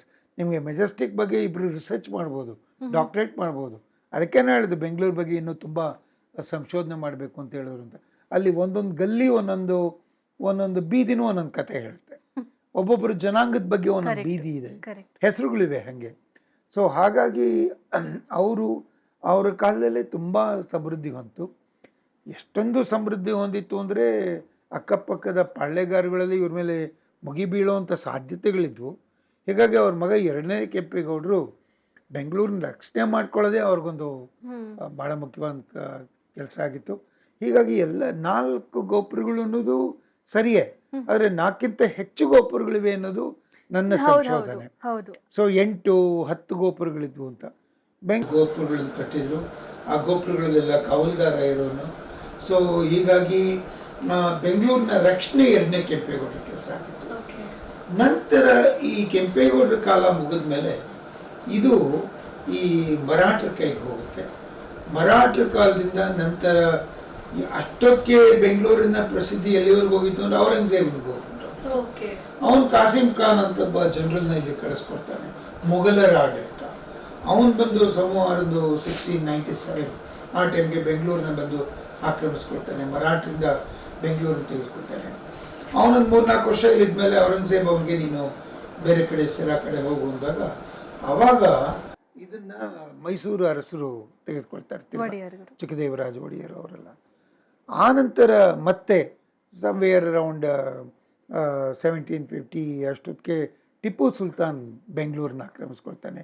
Tipu ಹೇಗೆ ಬೆಂಗಳೂರಿಗೆ ಬಂತು, ಬೆಂಗಳೂರನ್ನ ಹೇಗೆ ತೊಗೊಂಡ್ರು, ದೊಡ್ಡ ಕಥೆ ಅದು. ಹೈದರ್ ಮತ್ತು ಟಿಪ್ಪು ಅವ್ರ ತಂದೆ ಮಗ ಬೆಂಗಳೂರನ್ನ ಭಾಳ ಚೆನ್ನಾಗಿ ಡೆವಲಪ್ ಮಾಡ್ತಾರೆ. 1799 ಟೈಮ್ಲೈನ್ ನಾನು ಹೇಳ್ತಾ ಇರೋದು. ಟಿಪ್ಪು ಮರಣಾನಂತರ ಬೆಂಗಳೂರು ಬ್ರಿಟಿಷರ ಕೈಗೆ ಹೋಗುತ್ತೆ. ಅಲ್ಲಿವರೆಗೂ ಶ್ರೀರಂಗಪಟ್ಟಣ ಭಾಳ ಪ್ರಮುಖವಾದಂಥ ಜಾಗ ಆಗಿರುತ್ತೆ. ಬ್ರಿಟಿಷರು ಬೆಂಗಳೂರಿಗೆ ತಮ್ಮ ಸ್ಥಳಾಂತರ ಮಾಡ್ತಾರೆ, ತಮ್ಮ ಕಾರ್ಯಕ್ಷೇತ್ರವನ್ನು. ಯಾಕೆಂದರೆ ಬೆಂಗಳೂರು ಆಗ್ಲೇ ಸ್ಟ್ರಾಟಜಿಕ್ ಪಾಯಿಂಟ್ ಆಗಿತ್ತು. ಆಗ್ಲೇ ಹೈದರಾಲಿ ಮಿಲಿಟರಿ ಕ್ಷೇತ್ರದಲ್ಲಿ ಇಡೀ ದೇಶದಲ್ಲೇ ಅತ್ಯಂತ ಪ್ರಮುಖವಾಗಿರ್ತಕ್ಕಂಥ ಸಂಶೋಧನೆಯನ್ನು ಬೆಂಗಳೂರಲ್ಲಿ ಮಾಡಿದರು. ಅವಾಗ್ಲೇ ಮಿಸೈಲ್ಸ್ನ ಇಡೀ ಕಂಟ್ರಿನಲ್ಲಿ ಯಾರೂ ಮಾಡಿರಲಿಲ್ಲ ಮಿಸೈಲ್ಸು. ಆ ಮಿಸೈಲ್ಸ್ನ ಬ್ರಿಟಿಷ್ ಮೇಲೆ ಬಿಟ್ಟಾಗ ಬ್ರಿಟಿಷರು ದೇವರ್ ಫ್ಲ್ಯಾಬರ್ ಗ್ಯಾಸ್, ಎಂಥ ಮಿಸೈಲ್ಸ್, ಹೇಗೆ ಮಾಡ್ತಾರೆ ಇದನ್ನು ಅಂತ. ಅದನ್ನು ಸ್ಟೋರ್ ಮಾಡೋದಕ್ಕೆ ಈಗಲೂ ಒಂದು ಆರ್ಮೊರಿ ಅಂತ ಅಂದ್ಬಿಟ್ಟು ಕಲಾಸಿಪಾಳ್ಯದಲ್ಲಿದೆ. ಆ ಥರ ಆರ್ಮೊರಿಗಳಿದ್ವು ಬೇಕಾದಷ್ಟು. ಹಾಗೆ ಅದ್ಭುತವಾದಂಥ ಒಂದು ಕೊಡುಗೆಯನ್ನು ಅವ್ರ ಕಾಲದಲ್ಲಿ ಪರ್ಟಿಕ್ಯುಲರ್ಲಿ ಮಿಲಿಟ್ರಿ ಆ್ಯಂಡ್ ಸ್ಟ್ರಾಟಜಿಕ್ ಆಗಿ ಒಂದು ಆಯಕಟ್ಟಿನ ಪ್ರದೇಶವನ್ನಾಗಿ ಬೆಂಗಳೂರು ಮಾಡಿದ್ರು. ಸೊ ಹೀಗಾಗಿ ಬ್ರಿಟಿಷರು ಇಲ್ಲಿಗೆ ಬಂದರೆ ತಮ್ಮ ಡೆವಲಪ್ಮೆಂಟು ಮತ್ತು ತಮ್ಮ connection with Madras which was high centre ಅವಾಗ ಅವ್ರಿಗೆ ಆಗುತ್ತೆ ಅಂತಂದ್ಬಿಟ್ಟು ಇಲ್ಲಿಗೆ ಶಿಫ್ಟ್ ಮಾಡಿಕೊಂಡ್ರು. ಬ್ಲ್ಯಾಕಿಸ್ಟನ್ ಅಂತ ಒಬ್ಬ ಇಂಜಿನಿಯರು ಕಂಟೋನ್ಮೆಂಟನ್ನು ಡೆವಲಪ್ ಮಾಡ್ದ. ಸೊ 1800ರಿಂದ 1831ವರೆಗೂ ಬ್ರಿಟಿಷರು ಬಂದರು, ಆದರೆ ಮಹಾರಾಜರ ಆಳ್ವಿಕೆ ಇತ್ತು. 1831ರಲ್ಲಿ ಒಂದು ನಗರ ಗಲಭೆ ಅಂತಾಗುತ್ತೆ. ಅದನ್ನೇ ಕಾರಣವನ್ನು ತಗೊಂಡು ಬ್ರಿಟಿಷರು ತಮ್ಮ ಕೈಗೆ ಅಧಿಕಾರವನ್ನು ತಗೊಂಡ್ಬಿಡ್ತಾರೆ. ಸೊ 1831ರಿಂದ 1881ವರೆಗೂ ಎಕ್ಸಾಕ್ಟ್ಲಿ ಹಾಫ್ ಸೆಂಚುರಿ, 50 ವರ್ಷ ಬ್ರಿಟಿಷ್ ಕಮಿಷನರ್ಗಳ ಆಡಳಿತ ಇತ್ತು. 6 ಜನ ಮುಖ್ಯವಾಗಿ ಕಮಿಷನರ್ಗಳು. ಅದರೊಳಗೂ ಬಹಳ ಮುಖ್ಯವಾಗಿ sir Mark Cubbon, sir Bentham Bowring, ಮಿಚರ್ ಲೀಡ್ಸ್ ಅಂತ ಇವರು ಬಹಳ ಮುಖ್ಯವಾಗಿ ಹೇಳಿದ್ರು. ಒಂದು 5-6 ಜನ ಅವರ ರಿಮೆಂಬರೆನ್ಸ್ ನಲ್ಲೇ Cubbon Park. Exactly I was coming to that. Cubbon ಅವ್ರನ್ನ ನಾವು ಪ್ರಾತಸ್ಮರಣೀಯ. ಅವ್ರನ್ನ ನಾವು ಬ್ರಿಟಿಷ್ ಅಧಿಕಾರಿ ಅಂತ ಯೋಚನೆ ಮಾಡೋಕ್ಕಿಂತ ಹೆಚ್ಚಾಗಿ ಕಬ್ಬನ್ ಪೇಟೆ ಅದೆಲ್ಲ ಅವ್ರು ಹೆಂಗೆ ಕಬ್ಬನ್ ಪೇಟೆ ಮಾಡಿಕೊಟ್ರು ಅದಕ್ಕೆಲ್ಲ ಭಾಳ ದೊಡ್ಡ ಕತೆ. ತುಂಬ ಒಳ್ಳೆ ಕೆಲಸ ಮಾಡಿದ್ದಾರೆ. ಕನ್ನಡದಕ್ಕೆ ಎಂಥ ಡೆವಲಪ್ಮೆಂಟ್ ಅವರು ಮಾಡಿದ್ದಾರೆ. ಕಬ್ಬನ್ ಅವರ ಕೊಡುಗೆ ಬಹಳ ದೊಡ್ಡ ಪ್ರಮಾಣದಲ್ಲಿ ಕೊಡುಗೆ ಕೊಟ್ಟಿದ್ದಾರೆ. So also Louis Bentham Bowring. ಇವತ್ತೇನು ಹೈಕೋರ್ಟ್ ಬಿಲ್ಡಿಂಗ್ ಇದೆಯಲ್ಲ, earlier it was Bowring's building. Okay, ಅವರು ಬೌರಿಂಗ್ಸ್ ಬಂದಾಗ ಟಿಪ್ಪು ಸುಲ್ತಾನ್ ಪ್ಯಾಲೇಸ್ನಲ್ಲಿ ನಮ್ಮ ಎಕ್ಸ್ಚಕ್ಕರ್ ಇರುತ್ತೆ. ಅವ್ರು ಬಂದಾಗ ಏನ್ರಿ ಇಂತಹ ದೊಡ್ಡ ಒಂದು ಪ್ರಾಂತ ಇದು, ಇಷ್ಟೊಂದು ಆದಾಯ ಇದು, ಇಂಥ ಒಳಗೆ ಯಾವುದೋ ಒಂದು ಹಳೆ ಬಿಲ್ಡಿಂಗಲ್ಲಿ ಇಟ್ಕೊಂಡಿದ್ದೀರಾ. ಸೊ ಆಮೇಲೆ ಆಗಲೇ ಅಠಾರ ಕಚೇರಿ ಬಂದ್ಬಿಟ್ಟಿರುತ್ತೆ. ಅಠಾರ ಕಚೇರಿ ಅಂದರೆ 18 ಆಫೀಸರ್ಸು. ಇದಕ್ಕೆ ಸಾಲದು ಇದು ಅಂತ ಅಂದ್ಬಿಟ್ಟು ಊರಾಚೆ ಇರಬೇಕು, there should be no disturbance for the government servants ಅಂದ್ಬಿಟ್ಟು ಊರಾಚೆ ಕಟ್ಟಿದ್ದದನ್ನ. ಆಗಿನ ಕಾಲದ ಊರಾಚೆ. ಓಕೆ, ಆಗಿನ ಕಾಲದ ಊರಾಚೆ ಕಬ್ಬನ್ ಪಾರ್ಕ್ ಇತ್ತು ಅಷ್ಟೊತ್ತಿಗೆ. ಕಬ್ಬನ್ ಇವ್ರಿಗಿಂತ ಮುಂಚೆ ಬಂದದ್ದವರು. ಸೊ ಅವಾಗ ಆ ರೆಡ್ ಬಿಲ್ಡಿಂಗ್ ಅನ್ನ ಕಟ್ಟಿದ್ದವರು. That was not high court earlier, that was Attara Kacheri. ನೀವು ಈಗಲೂ ನೀವು ಸುಮಾರು ಒಂದು 75-80 ವರ್ಷದವ್ರನ್ನ ಯಾರನ್ನಾರು ಮಾತಾಡಿಸಿ ಅಠಾರ ಕಚೇರಿ ಅಂತ ಹೇಳ್ತಾರೆ. ಅದು ಅಠಾರ ಕಚೇರಿನೇ ಆಗಿದ್ದಿದ್ದು. ಯಾಕೆಂದರೆ 18 ಡಿಪಾರ್ಟ್ಮೆಂಟ್ಸ್ ಇದ್ದಿದ್ದು. ಯಾವಾಗ 1954ನಲ್ಲಿ ನಮ್ಮ ವಿಧಾನಸೌಧ ಆಯಿತು, ಆವಾಗ ಈ ಅಠಾರ ಕಚೇರಿಯನ್ನು ವಿಧಾನಸೌಧಕ್ಕೆ ವರ್ಗಾವಣೆ ಮಾಡಿ ಆ ಹೆರಿಟೇಜ್ ಬಿಲ್ಡಿಂಗ್ ಅಂದ್ಬಿಟ್ಟು ಅದನ್ನು ಹಾಗೆ ಇಟ್ಕೋಬೇಕು ಅಂತ ಅದನ್ನು ಹೈಕೋರ್ಟ್ ಬಿಲ್ಡಿಂಗ್ ಮಾಡಿದ್ರು. ಸೊ ಅಂಟಿಲ್ 1954 ಅದು ಅಠಾರ ಕಚೇರಿ ಅಂತಾನೆ ಫೇಮಸ್. ಓಕೆ ಓಕೆ, ಅಠಾರ ಕಚೇರಿ ಅಲ್ಲಿವರೆಗೂ ನಮ್ಮಲ್ಲಿ ಅಡ್ಮಿನಿಸ್ಟ್ರೇಟಿವ್ ಬಂದಿದ್ದೇ ವಿಧಾನಸೌಧ ಬಂದ್ಮೇಲೆ ತಾನೆ. ಕರೆಕ್ಟ್. ಸೊ ಹಾಗಾಗಿ ಅದು ಅಠಾರ ಕಚೇರಿಯಾಗೇ ಫಂಕ್ಷನ್ ಮಾಡ್ತಾ ಇತ್ತು. ಅಲ್ಲಿವರೆಗೂ ಅದು ಅಠಾರ ಕಚೇರಿ ಅಂತಲೇ ಇದ್ದಿದ್ದು. ಆಮೇಲೆ ಅದನ್ನು ಹೈಕೋರ್ಟ್ ಬಿಲ್ಡಿಂಗ್ ಮಾಡಿದ್ರು. ಅಫ್ಕೋರ್ಸ್ ಆ ಬಿಲ್ಡಿಂಗಿಗೆ ದೊಡ್ಡ ಕತೆ ಇದೆ ಅಂತ ಇಟ್ಕೊಳ್ಳಿ. 82ನಲ್ಲಿ ಅದನ್ನು ಹೇಗೆ ರಕ್ಷಣೆ ಮಾಡಿದ್ರು ಅದನ್ನು ನಾನು ಅಶ್ಯೂರ್ ಮಾಡಿದ್ರೆ ಅದೊಂದು ದೊಡ್ಡ ಕತೆ ಆಗೋಗುತ್ತೆ. ಸೊ ಹೀಗಾಗಿ ಕಮಿಷನರ್ಗಳ ಆಡಳಿತ 1881 ಅಷ್ಟೊತ್ತಿಗೆ ಪ್ರಯತ್ನಗಳು ನಡೀತಾ ಇತ್ತು. ನಮಗೆ ವಾಪಸ್ಸು ಆಡಳಿತ ತಗೋಬೇಕು ಅಂತ ಮಹಾರಾಜರುಗಳು ಪತ್ರಗಳು ಬರಿತಾ ಇದ್ರು. ನೀವೇನು BVK ಅಯ್ಯಂಗಾರ್ ರೋಡ್ ಅಂತ ಹೇಳ್ತೀವಲ್ಲ, ಅವ್ರು ಈ was A very great in English. Raja Ramanna ಅವರ ಪೂರ್ವಜರವರು, ಅಟಾಮಿಕ್ಸ್ ಎನರ್ಜಿ ಸೈಂಟಿಸ್ಟ್ ಇಲ್ಲ, ಅವ್ರ ಪೂರ್ವಜರು BVK ಅಯ್ಯಂಗಾರ್ ಅವರು. BVK ಅಯ್ಯಂಗಾರ್ ರೋಡ್ ಅಂತ ನಾವು ಹೇಳ್ತೀವಲ್ಲ, ಅವರು ಲೈಸನ್ ಮಾಡ್ತಾರೆ ಮಹಾರಾಜರಿಗೂ ಬ್ರಿಟಿಷ್ ಮಧ್ಯೆ. ಇಂಗ್ಲೀಷು ಫ್ಯಾಂಟಾಸ್ಟಿಕ್ ಇಂಗ್ಲೀಷ್ ಅವ್ರಿಗೆ. ಸೊ ಅವರು ಕಬ್ಬನ್ರ ಪ್ರಯತ್ನ ಇದೆಲ್ಲದರ ಒಂದು ಟೋಟಲ್ ಎಫೆಕ್ಟ್ ಆಗಿ ನಮಗೆ 1881ಗೆ ನಮಗೆ ಬ್ರಿಟಿಷರು ಆಡಳಿತವನ್ನು ಬಿಟ್ಕೊಡ್ತಾರೆ. ಆವಾಗ 10ನೇ ಚಾಮರಾಜ ಒಡೆಯರು ನಮ್ಮ ಸಂಸ್ಥಾನದ ಆಡಳಿತವನ್ನು ವಹಿಸ್ಕೋತಾರೆ. 1881ನಿಂದ 1894ವರೆಗೂ ಚಾಮರಾಜ ಒಡೆಯರ ಆಡಳಿತ. ಈ ಅನದರ್ ಪ್ರೋಗ್ರೆಸಿವ್ ಥಿಂಕರ್. ಮೈಸೂರು ರಾಜಮನೆತನದ ಕೊಡುಗೆ ಮೈಸೂರು ಸಂಸ್ಥಾನ ಮತ್ತು ಬೆಂಗಳೂರಿಗೆ ಇಟ್ಸ್ ಅನ್ ಅಮೇಝಿಂಗ್ ಥಿಂಗ್. ಇಡೀ ಭಾರತಕ್ಕೆ ಏನಾರು ಒಂದು ಮಾಡೆಲ್ ಅಂತ ಇದ್ದರೆ ಅದು ನಮ್ಮ ಮೈಸೂರು ಸಂಸ್ಥಾನ. ಇದನ್ನು ವೈಸ್ರಾಯ್ ಬಂದು 1980ನಲ್ಲಿ ಡಿಕ್ಲೇರ್ ಮಾಡೋಗಿದ್ದಾನೆ, ಮೈಸೂರು ಸಂಸ್ಥಾನ is A model state for the whole country ಅಂತ. ಆ ಮಟ್ಟಿನ ಪ್ರೋಗ್ರೆಸಿವ್ ಥಿಂಕಿಂಗ್ನ ಮೈಸೂರು ರಾಜರುಗಳು ನಮ್ಮ ಆಡಳಿತ ಕೊಟ್ಟಿದ್ದಾರೆ. ಅದಕ್ಕೆ ಅವ್ರನ್ನೆಲ್ಲ ಯಾತಕ್ಕೆ ನಮ್ಮಲ್ಲಿ ರಾಜರುಗಳನ್ನು ಮನೇಲಿಟ್ಕೊಂಡು ದೇವರು ಅಂತ ಪೂಜಿಸ್ತಾ ಇದ್ರು ಅಂದರೆ, because of their people related activities, people friendly activities, people welfare activities, ಜನಸಾಮಾನ್ಯರ ಶ್ರೇಯೋಭಿವೃದ್ಧಿ, ಅದು ಅವರ ಉದ್ದೇಶ ಆಗಿರ್ತಾ ಇತ್ತದ್ದು. ಚಾಮರಾಜ ಒಡೆಯರು ಆವಾಗ ಅಕಾಲಿಕ ಮರಣಕ್ಕೆ ತುತ್ತಾಗ್ಬಿಡ್ತಾರೆ ಕಲ್ಕತ್ತಾಗೆ ಹೋಗಿ. ಐ ಟೆಲ್ ಯು, ಆವಾಗ ಅವರ ಪತ್ನಿ ಕೆಂಪನಂಜಮ್ಮಣ್ಣಿ, ಬ್ರಿಟಿಷರು ಏನು ಮಾಡ್ತಾರೆ, ಇವರು ಸತ್ತ ತಕ್ಷಣ ಇವ್ರನ್ನ ವಾಣಿವಿಲಾಸ ಸನ್ನಿಧಾನ ಅಂತ ರೀಜೆಂಟ್ ಕ್ವೀನ್ ಅಂತ ಮಾಡ್ತಾರೆ. ರೀಜೆಂಟ್ ಕ್ವೀನ್ ಅಂದರೆ ಇನ್ಚಾರ್ಜ್. ಬಿಕಾಸ್ ಇವ್ರಿಗಿಬ್ರು ಮಕ್ಕಳಿದ್ರು, ನಾಲ್ವಡಿ ಕೃಷ್ಣರಾಜ ಒಡೆಯರು, ಕಂಠೀರವ ನರಸಿಂಹರಾಜ ಒಡೆಯರ್ ಅಂತ ತಮ್ಮ ಇವರಣ್ಣ. ಅವರು 1902ಗೆ ಅವ್ರಿಗೆ 18 ವರ್ಷ ಆಗ್ತಾಯಿತ್ತು ಕೃಷ್ಣರಾಜ ಒಡೆಯರ್ಗೆ. ಅಲ್ಲಿವರೆಗೂ ನೀವು ಆಡಳಿತ ನೋಡ್ಕೊಳ್ಳಿ, ಅವ್ರ ಪಟ್ಟಕ್ಕೆ ಬಂದಮೇಲೆ ಅವ್ರನ್ನ ಕೂಡಿಸಿ, ಅಲ್ಲಿವರೆಗೂ ಯು ಆರ್ ಇನ್ ಚಾರ್ಜ್. ಇವ್ರಿಗೆ ಎಂಥ ಸಂದಿಗ್ಧ ಪರಿಸ್ಥಿತಿ ಅಂದರೆ, ಮಹಾರಾಣಿಗೆ ದಿವಾನರ ಆಡಳಿತ ಶುರುವಾಗಿತ್ತು. ದಿವಾನ್ ರಂಗಾಚಾರ್ಲು ಅಂತ ಹೊರಗಡೆಯಿಂದ ಕರೆಸಿದ್ವಿ. ಅವರು ತಂದೆ ಸಮಾನ ಅವ್ರಿಗೆ, ಅವ್ರ ಜೊತೆ ಒಡನಾಟ. ಒಬ್ಬ ರೆಸಿಡೆಂಟ್ ಇದ್ದ, ಅವನು ಓವರಾಲ್ ಸೂಪರ್ವಿಷನ್ನು ಅವನ ಜೊತೆ ಹೇಗೆ ಬೇಕಾಗಿತ್ತು, ಮಕ್ಕಳನ್ನ ರೆಡಿ ಮಾಡಬೇಕಾಗಿತ್ತು, ಸಂಸ್ಥಾನದ ಆಡಳಿತ ನೋಡಬೇಕಾಗಿತ್ತು. What a great lady she was. ಅದ್ಭುತವಾದಂಥ ಹೆಣ್ಮಗಳು ಆಕೆ. ಅದಕ್ಕೆ ಇವತ್ತು ಬೆಂಗಳೂರಲ್ಲಿ Vanivilas hospital, Vanivilas institute, Vanivilas road, Vanivilas Sagara, ಆಕೆಗೆ ಭಾಳ ದೊಡ್ಡ ಗೌರವ ನಮ್ಮ ಜನತೆ ಕೊಟ್ಟಿದೆ. ಸೊ 1902ಕ್ಕೆ ಕೃಷ್ಣರಾಜ ಒಡೆಯರು ಹಾಗೆ ಪಟ್ಟಕ್ಕೆ ಬರ್ತಾರೆ, ಇವರು ಅವ್ರನ್ನ ಪಟ್ಟಕ್ಕೆ ತರ್ತಾರೆ. 1902ಇಂದ 1940ವರೆಗೂ ಅದೊಂದು ಗೋಲ್ಡನ್ ಏಜ್ ಆಫ್ ಮೈಸೂರು ಸಂಸ್ಥಾನ. ಗೋಲ್ಡನ್ ಏಜ್ ಅಂದರೆ ಯಾಕೆ ಅಂದರೆ, ಆವಾಗ ಅವರು ಮಹಾರಾಜರು, ಅವ್ರ ಜೊತೆಗೆ ಎಲ್ಲ ದೊಡ್ಡ ದೊಡ್ಡ ದಿವಾನರುಗಳು, ಅದ್ಭುತವಾದಂಥ ಪ್ರೋಗ್ರೆಸಿವ್ ಥಿಂಕಿಂಗ್ ಇರ್ತಕ್ಕಂಥವರು. ಮಹಾರಾಣಿ ಕಾಲದಲ್ಲೇ ದಿವಾನ್ ಶೇಷಾದ್ರಯ್ಯರ್ ದಿವಾನರಾಗಿ ಕಂಟಿನ್ಯೂ ಆಗ್ತಾರೆ. It was Diwan Seshadri Iyer who brought electricity to Bangalore. It was Hi who brought drinking water to Bangalore. ಎಂತೆಂಥ ಅದ್ಭುತವಾದಂಥ ಕೆಲಸ ಅವ್ರು ಮಾಡಿದ್ದು. ಶಂಕರ ಮಠದ ಪರಿಕಲ್ಪನೆ ಅವ್ರದ್ದೇನೆ. ಅವ್ರು ಇವತ್ತಿನ ಕುಮಾರ ಕೃಪಾ ಇದೆಯಲ್ಲ, ಅಲ್ಲಿ ಗುರುಗಳೆಲ್ಲ ಬಂದಿದ್ದಾರೆ. ಅವ್ರ ಮನೆ ಅದು, ಶೇಷಾದ್ರಿ ಅವ್ರ ಮನೆ.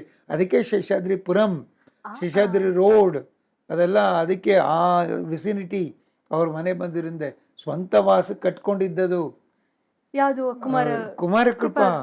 ಅವರ ಹೆಂಡತಿ ಫಸ್ಟು ಅಯ್ಯೋ ಇಲ್ಲಿ ಬಂದರೆ ನನಗೆ ಅರ್ಶಿನ ಕುಂಕುಮಕ್ಕೆ ಯಾರನ್ನಾರು ಕರೆಯೋದಕ್ಕೆ ಇದಿರಲ್ಲ ಹೊರವಲಯದಲ್ಲಿದೆ ಅಂತ ಫಸ್ಟು ರೆಫ್ಯೂಸ್ ಮಾಡಿದ್ರಂತೆ. ಇದನ್ನು ಯಾರು ನಂಗೆ ಹೇಳಿದ್ರು ಅಂದರೆ ಒಬ್ಬರು ಸಿ ರಾಜಗೋಪಾಲ್ ಅಂತಿದ್ರು. ಸಿ ರಾಜಗೋಪಾಲ್ ಅವರ ಮನೆತಂದವರು, ಸಿ ರಂಗಾಚಾರ್ಯ ಅವ್ರ ಮನೆತಂದವರು. ಅವರು ನನ್ನ ಲೇಖನಗಳೆಲ್ಲ ಓದೋರು. ಅವ್ರು ಹೇಳಿದರು ಇದನ್ನು ಒಂದ್ಸಲಿ. ಸೊ ಹೀಗೆ ಅಂಥ ಒಂದು ಅದ್ಭುತವಾದಂಥ ಮನೆ ಕಟ್ಕೊಂಡಿದ್ದರು. ಅವ್ರ ನಂತರ ಬಂದರೆ ನಿಮಗೆ ದಿವಾನ್ ಸರ್ ಎಂ ವಿಶ್ವೇಶ್ವರಯ್ಯನವರು, ಸರ್ ಮಿರ್ಜಾ ಇಸ್ಮಾಯಿಲ್ರವರು, ಸರ್ ಮಿರ್ಜಾ ಕೃಷ್ಣರಾಜ ಒಡೆಯರು ಕ್ಲಾಸ್ಮೇಟ್ಸು ಚಿಕ್ಕನ್ನಲ್ಲಿ. ಆಮೇಲೆ ಇವ್ರ ದಿವಾನ್ರು ಅವ್ರ ಮಹಾರಾಜರು, ಹಾಲು ಜೇನು ಸೇರಿದಂಗೆ ಅವ್ರ ಕಂಪ್ಯಾನಿಯನ್ಶಿಪ್ಪು ಅದ್ಭುತವಾದಂಥ ಏನೇನು ಪ್ರೋಗ್ರೆಸಿವ್ ಇದು ನಾವು ಇವತ್ತು ಎಂಜಾಯ್ ಮಾಡ್ತಾ ಇದ್ದೀವೋ ಅದೆಲ್ಲ ಸರ್ ಎಂ ವಿ ಅವರು, ಸರ್ ಮಿರ್ಜಾ ಅವರು, ಕೃಷ್ಣರಾಜ ಒಡೆಯರು. These are the triangle of Mysore development. Even today ಇವತ್ತು ನಾವು ಪ್ರೋಗ್ರೆಸಿವ್ ಅಂತ ಜಂಬ ಕೊಚ್ಕೊಂಡ್ರೆ ಅದಕ್ಕೆ ಈ ಟ್ರಯಾಂಗಲ್ ತ್ರಿಮೂರ್ತಿಗಳೇ ಮೂಲ ಕಾರಣ. ಮಹಾರಾಜರು, ವಿಶ್ವೇಶ್ವರಯ್ಯನವರು ಮತ್ತು ಸರ್ ಮಿರ್ಜಾ ಇಸ್ಮಾಯಿಲ್ ಅಂತ ಒಂದು ಕೊಡುಗೆ ಕೊಟ್ಕೊಂಡು ಹೋಗಿದ್ದಾರೆ. 1940ಗೆ ಇವರು ಕಾಲವಾಗ್ತಾರೆ. ಅವ್ರ ಕಾಲದ್ದು ಕೊಡುಗೆಗಳು ಅದೆಲ್ಲ ದಂತಕಥೆ ಅಲ್ಲ, ಇಟ್ಸ್ ಹಿಸ್ಟ್ರಿ. ಸೊ ಆಮೇಲೆ ಜಯಚಾಮರಾಜೇಂದ್ರ ಒಡೆಯರು ಅವರು 4-5 ವರ್ಷ ಇರ್ತಾರೆ. 1947ಗೆ ನಮಗೆ ಫ್ರೀಡಮ್ ಬರುತ್ತೆ. ಆವಾಗ ಏನಾಗುತ್ತೆ, ಈ ಬ್ರಿಟಿಷರು ಬಂದು ಕಂಟೋನ್ಮೆಂಟ್ ಡೆವಲಪ್ ಮಾಡಿಕೊಂಡು ಅವ್ರದ್ದೇ ಸಪ್ರೇಟ್ ಅಡ್ಮಿನಿಸ್ಟ್ರೇಟಿವ್ ಯೂನಿಟ್ ಇಟ್ಕೊಂಡಿರ್ತಾರೆ. ಈಗಿನ ಎಮ್ ಜಿ ರೋಡಿನ Mayo hall was the administrative unit of cantonment. ನಮ್ಮದು ಮಹಾರಾಜರ ಮೈಸೂರು ರೆಪ್ರೆಸೆಂಟೇಟಿವ್ ಅಸೆಂಬ್ಲಿ ಅಂತ, ನಮ್ದು ಇತ್ಲ ಕಡೆ. ನಮ್ಮದು ಹಳೆ ಮೈಸೂರೆಲ್ಲ ಮಹಾರಾಜರ ಮೈಸೂರು ಹೆಡ್ ಕ್ವಾರ್ಟರ್ಸು. ಇಲ್ಲಿ ಕಂಟ್ರೋಲ್ ಇರುತ್ತೆ. ದಿವಾನ್ರು ಮತ್ತು ಎಲ್ಲ ರೆಗ್ಯುಲರ್ ಆಫೀಸರ್ಸು ಎಲ್ಲ ಇದ್ರು. ಬಸವನಗುಡಿ 1898 ಫಾರ್ಮ್ ಆದಾಗ, ಮಲ್ಲೇಶ್ವರ ಆದಾಗ ಆಫೀಸರ್ಗಳೆಲ್ಲ ಇದ್ದಿದ್ದಿಲ್ಲೇನೆ ಬಸವನಗುಡಿಯಲ್ಲೇ. ಅವ್ರಿಗೆಲ್ಲ ದೊಡ್ಡ ದೊಡ್ಡ ಸೈಟ್ಗಳು ಕೊಟ್ಟಿದ್ದು ಇಲ್ಲೇನೆ. ಸೊ ಆಮೇಲೆ ಆ BCC ಅಂದರೆ ಬ್ಯಾಂಗ್ಳೂರು ಹಳೆ ಏನು ಮೈಸೂರಿದೆ ಮತ್ತು ಬ್ರಿಟಿಷರ್ ಕಂಟೋನ್ಮೆಂಟ್ ಅಮಾಲ್ಗಮೇಟ್ ಮಾಡ್ತಾರೆ 1949 ಅದನ್ನು ಒಟ್ಟು ಕೂರಿಸಿ ಬ್ಯಾಂಗ್ಳೂರು ಸಿಟಿ ಕಾರ್ಪೊರೇಷನ್, ಬೆಂಗಳೂರು ನಗರ ಪಾಲಿಕೆ ಮಾಡ್ತಾರೆ. ಓಕೆ, ಆವಾಗ ಕೆಂಪೇಗೌಡರ ಗೋಪುರವನ್ನೇ ಚಿಹ್ನೆಯಾಗಿ ಇಟ್ಕೋತಾರೆ. ಈ ಬೆಂಗಳೂರು ನಗರ ಪಾಲಿಕೆ ಪ್ರಾರಂಭ ಆಗಿದ ಹಾಗೆ. ಆವಾಗ 1949 ಲೆಕ್ಕ ಹಾಕೊಳ್ಳಿ, ಹಾರ್ಡ್ಲಿ ಒಂದು 20-25 ವಾರ್ಡ್ಗಳಿದ್ವು. ಕ್ರಮೇಣ ಬೆಂಗಳೂರಿನ ಹವಾಗುಣ, ಬೆಂಗಳೂರಿನ ಜನಗಳು, ಅದ್ರಿಗೂ ನಾವು ಮೂಲ ಬೆಂಗಳೂರಿಗಿದ್ದೀವಲ್ಲ, ನಮ್ಮಂಥ ಅತಿ ಒಳ್ಳೆಯ ಜನ ಬಹುಶಃ ಭಾರತದಲ್ಲಿ ಎಲ್ಲೂ ಇಲ್ಲ ಅನ್ಸುತ್ತೆ. ಎಷ್ಟು ಒಳ್ಳೆಯ ಜನ ಅಂದರೆ ನಮ್ಮ ಮನೆಗೆ ಯಾರು ಬಂದರೆ ನೀವು ಒಳಗಡೆ ಇರಪ್ಪ, ನಾವು ಹೊರಗಡೆ ಇರ್ತೀವಿ ಅಂತ ಹೇಳೋ ಜನ. That's what is happened today. ಬೆಂಗಳೂರಿಗೆ ಆಗಿರೋದು ಹಾಗೇನೆ. ನಮ್ಮ ಹಳೆ ಬೆಂಗಳೂರಿಗೂ ಭಾಳ ಕಡಿಮೆ ಇವತ್ತು ಬೆಂಗಳೂರಿನಲ್ಲಿ. ಸೊ ಇದು basically that is also one of the reasons. Language is not A problem ಬೆಂಗಳೂರಿನಲ್ಲಿ. ನಾವೇ ಹಿಂದಿ, ತೆಲುಗು, ಕನ್ನಡ ಎಲ್ಲ ಮಾತಾಡ್ಬಿಡ್ತೀವಿ. ಬರಲ್ಲ ಅಂದ್ರೂ ಟ್ರೈ ಮಾಡಿ ಮಾತಾಡ್ತೀವಿ. ಸೊ ಬೇರೆ ಕನ್ನಡ ಕಲಿಯೋದೇ ಇಲ್ಲ.